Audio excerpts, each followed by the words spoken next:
Қалыңыз қалай, жағдайыңыз қалай? Шүкір, өздеріңіз құрметті көрермендер, Жалпы осы біздегі кейіпкерлердің арасындағы Хадиша апайың екеуіңіздің ортаңызда бір сондай бір байланыс бар, әпкелі сіңілді, иә?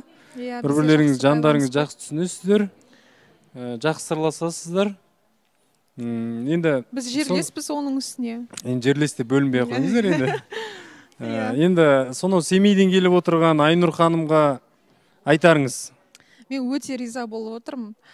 Негізі баяғыда ата-бабаларымыз тіпті Құдай қонақтың өзін үйге кіргізіп, соңғы қой болса да сойып, барлық қонақ деп өткен халықпыз ғой. Сол дүниетанымымыз, сол біздің діліміз, сол салтымыз өзгермесе екен деп ойлаймын да, мен жоғалып кетпесе екен деп. Осындай адамдарға қарап ойлайсың, шынында да бұл өмірде жамандықтан жақсылық көп қой деп ойлайсың да. Бәрі бірде жақсы адамдар көп. Жақсылық жеңеді. Жақсылық жеңеді, дұрыс айтасыз. Ержан да кім боларын білмей жүр-ау дейді. Наоборот, Ержан дұрыс пікір айтады дейді. Айбек реклама бастала жетіп шығады екен дейді. Не істеймін енді? Айгерім білімді, сыпайы, өте керемет қыз екен дейді. Көп рахмет. Бірінші рет көріп отыр қоймын сізді.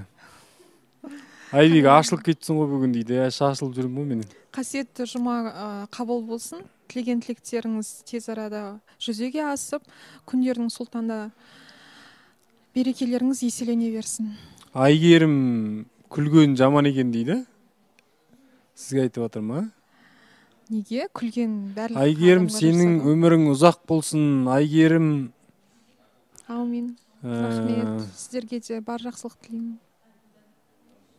Айбек мырза дейді, маған қатысты екен, оқымай қойын. Енді кейіпкерге қатысты айтыңыздар. Айгерім қайда жұмыс жасайсың дейді, оны айтылды ғой деймін осы уақытқа дейін. Қуанышпен сот не болды, қанша ақша алатын болдың дейді. Жалпы енді ақша алмайтын шығар, енді өзінің жаңа сот өндіріп берген ақшасын алады ғой. Не болып жатыр, айтыңызшы? Біз жаңағы сот отырысында біз жақ жеңіс тапты. Қойыңызшы. Қуаныш апелляцияға беріп, ол апелляция 2 ай қарастырылады деп менің заңгерім айтты. Тілеужан аға. Сөйтіп біз қазір күтудеміз. Апелляцияға берді. Апелляциядан да жеңіп шықты екен демеймін сізді. Айгерім айналайын, әумин дейді. Айгерім ақылды, білімді қыз. Айгерім ұнамайды деп біреу жазыпты.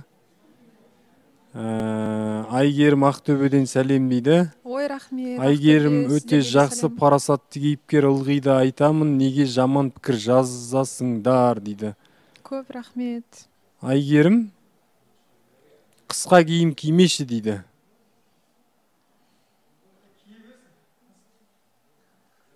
Әрең қимылдайтын сияқты дейді. Мен ба? Қысқа кигеннен ба?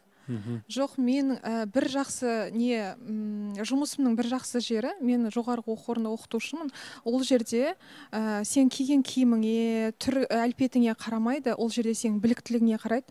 Бізде профессорлар джинсымен, рюкзакпен келіп сабақ дәріс береді, дәріс оқиды.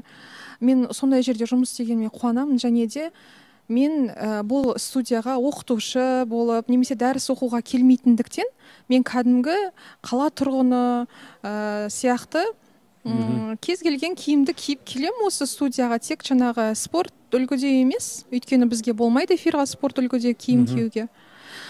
Сондықтан мен ойлаймын, негізі киім киюге мен өте көп назар аударатыным рас, өйткені мен ойлаймын, киім кию арқылы адам өзінің ішкі сырын көрсетеді деп. Шатаспаңдар дейді. Альбина деген кісі жазыпты. Заман емес, адам өзгерген дейді. Өте дұрыс айтады. Заман орында. Күн сол баяғыдай, күн шығыстан шығады, батыстан батады. Тек адамдар өзгерген қазір, иә? Айгерім Қарақалпақстаннан ба дейді? Жоқ, мен Қарақалпақстанда емеспін. Мен осы Алматының қызымын. 2000 жылдан бастап осында тұрамыз. Негізі бірақ шулықпын енді. Ауырмаңыз, жеңіске жетіңіз, Ақтөбеден сәлем дейді. Маған айтып отырмын. Хадиша апайға айтып отыр ғой деймін. Бәсе. Айгерім, сен Абай мен Ержанға қай көзбен қарайсың дейді. Бүйтіп қарайын деп. Жақсы көзбен қараймын. бәріне. Дұрыс, адамзаттың бәрін сүй бауырым деп дейді ғой. Иә, адамның жаманы болмайды деп ойлаймын. Мм, Бізге жиналамыз деп жатыр. уақыт бітті ғой деймін. Иә.